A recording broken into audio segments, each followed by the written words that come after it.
हाय viewers, तो चलिए शुरू करते हैं। रेणु मिश्रा द्वारा लिखा गया कहानी किसी अजनबी के प्यार में। तो चलिए शुरू करते हैं। 22 फरवरी 2020। सर्दियों के जाते जाते फिर अचानक बेभयानक से दिन आए। पूरी दुनिया में कोरोना नाम की मौत दस्तक दे चुकी थी, जिससे आधी दुनिया हैरान, परेशान और त्रस्त होने लगी थी।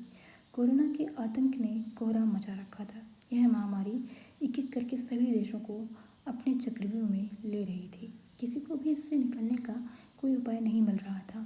आए दिन न्यूज़ चैनलों पर इस महामारी की भयावहता की खबरें बढ़ती जा रही थीं। इस महामारी की चपेट में सबसे पहले यूरोपीय देश आने लगे।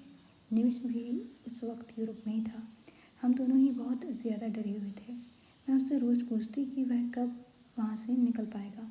वह मुझे दिलासा देते हुए कहता, तुम परेशान मत हो, मैं जल्दी ही आ जाऊँगा। वह रोज़ कोशिश करता कि वह वहाँ से जल्दी निकले और शिमला वापस लौट आए। वहाँ लाखों लोग इस महामारी की चपेट में आने लगे थे। वहाँ की भयावहता का जिक्र वह अक्सर कॉल या मैसेज पर करने लगता था। उसकी लौटने की छटपटाहट उसकी आवाज़ में साफ झलक रही थी।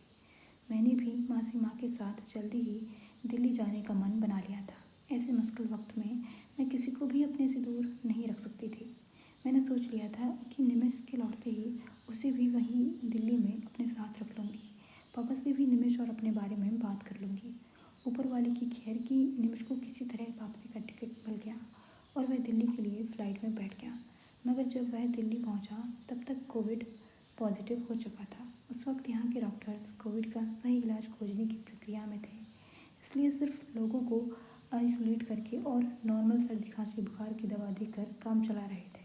वहाँ से लौटे बहुत से लोगों के साथ साथ निमिष को भी आइसोलेशन में रख दिया गया। मैं दिल्ली आ पहुँची थी, मगर निमिष से मिलने का कोई रास्ता नहीं मिल रहा था। किसी भी कोविड पॉजिटिव मरीज के पास जाना तो क्या, उनको 2 गज की दूरी से देखना भी असंभव सा था। बहुत ही मिन्नतों के बाद किसी तरह अस्पताल ने पूरे एहतियात के साथ मुझे दूर से निमिष को देखने का मौका दिया। वह बहुत कमज़ोर हो चुका था, मुंह पर मास्क लगा हुआ था, पूरा बदन अस्पताल के नीले कपड़ों से ढका हुआ था और उसकी सितारों सी चमकती आंखें अब दर्द से भरी दिखने लगी थी। वह सब देखना मेरे लिए फिर से किसी त्रासदी जैसा था।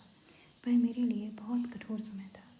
मैंने निमिष को ढाढ़स देने के लिए हाथों के इशारे से हेलो किया। उसकी आंखें थोड़ा मुस्कुराईं और फिर उदास हो गईं। उसने इशारों में अपनी बेचारगी जाहिर की और मैं पूरे बदन से फूट फूट कर रोने लगी। मैं आंखों में आंसू लिए वापस लौट आई। दिन रात ईश्वर से प्रार्थना करने लगी कि निमिष जल्दी से ठीक होकर मेरे पास वापस आ जाए। मेरा दिल डरे हुए खरगोश सा हो गया था कि अब जान गई तब जान गई, मगर काश किसी के जाने के बाद हमारी जान भी आसानी से जा पाती। तब मैं इतना न डरती। मेरा डर सही साबित हुआ। मेरी किस्मत में निमिष लिखा ही नहीं था। एक रोज़ निमिष के न होने की खबर मेरे पास आई। मैं भागकर अस्पताल गई, लेकिन मैं ना उससे मिल सकी, ना उसे छू सकी, ना उसके माथे को सहला सकी। मैं बस बेबस सी चादर में पूरी तरह से लिपटे उसके शरीर को मरकट ले जाते देखते रही। मैं बहुत रोई। मेरा प्यार खो चुका था, मुझसे दूर जा चुका था, पर उसकी आंखें मेरी आंखों से दूर नहीं जा पाई। मेरे दिन फिर उदासियों से और रात बेचैनियों से भर गई। 23 मार्च 2020 के बाद अब सर्दियाँ जा चुकी थी और इस सुहाना की ज़िंदगी से सुहाने दिन भी। मार्च के महीने में लॉकडाउन लगने और महामारी थमने के दौरान गर्मी, बरसात, उदासी और दुख के कई मौसम बीते। दुनिया के लगभग हर परिवार ने अपने परिवारजनों को खोया। निमिष के जाने के बाद एक और पहाड़ मुझ पर टूटा। मैंने अपनी मासी माँ को भी खो दिया। उन्हें भी कोरोना की महामारी निकल चुकी थी। ज़िंदगी में अब कुछ भी अचंभित होने जैसा नहीं रह गया था। मैंने पाया कि इंसान को जिन जिन बातों से, अपनों से, चीज़ों से प्यार था, इस महामारी ने उन सबको इंसान से छीन लिया। अब तो मुझे ईश्वर भी झूठे लगने लगे थे और यह दुनिया किसी जंजाल से कम नहीं लगने लगी थी। मुझे अब ज़िंदगी से कोई उम्मीद नहीं बची थी। हताशा से घिरे इंसान की उदासी को कोई उदास शब्द नहीं बयान कर सकता। ऐसा लगता था जैसे मैं किसी लूप में फंस गई हूँ। दोबारा दोबारा घूम फिर कर निमिष का ख्याल, उसके साथ बिताए हुए हसीन सर्दियों के दिनों का ख्याल निमिष का यूरोप जाना, बीमार लौटना और उसका हमेशा के लिए दूर चले जाना। मैं अक्सर ही रातों को जागने लगी थी। एक बार की दिल करता मैं शिमला चली जाऊँ और निमिष की यादों से लिपट कर खूब रोऊं, लेकिन पापा को भी अकेला छोड़ना भी सही नहीं लग रहा था। क्या करूं, क्या ना करूं, जैसे सवालों से हार कर मैंने खुद को हालात के हवाले कर दिया। 10 अक्टूबर 2021। आज 10 अक्टूबर का दिन था। आज ही के दिन मैं कोविड के पहले मासी माँ के पास रहने गई थी। जब कार समर हिल पहुंची तो कार की हल्की खुले शीशे से आती हल्की ठंडी हवाओं ने एहसास दिला दिया था कि शिमला अब ज़्यादा दूर नहीं। यही सोचते जब मैंने जैसे ही अपने कमरे की खिड़की खोली, वैसे ही कुछ रोमानी सी हवा मेरे चेहरे को छू गई।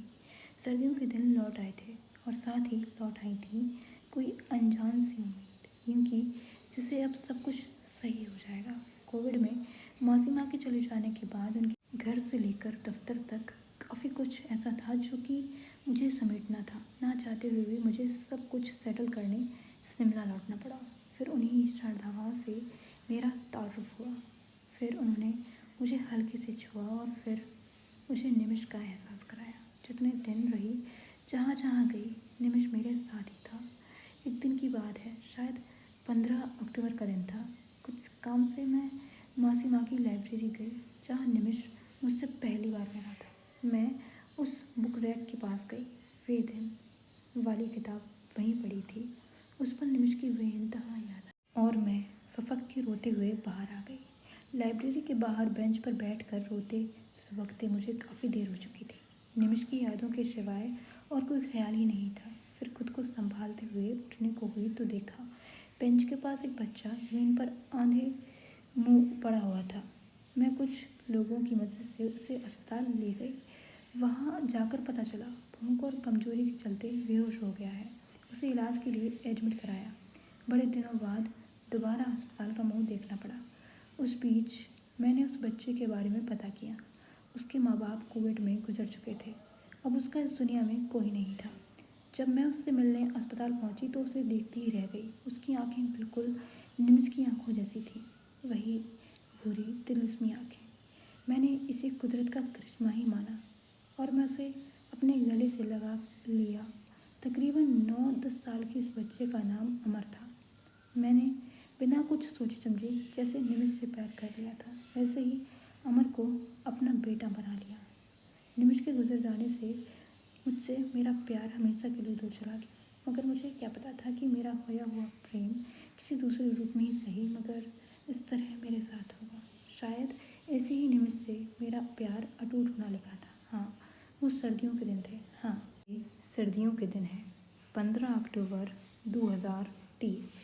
हाँ तो दोस्तों, उम्मीद है आपने ये कहानी बड़े दिल से सुनी होगी। अगर सुनी है तो ये भी समझ गए होंगे कि आज मैं शिमला में क्यों हूँ।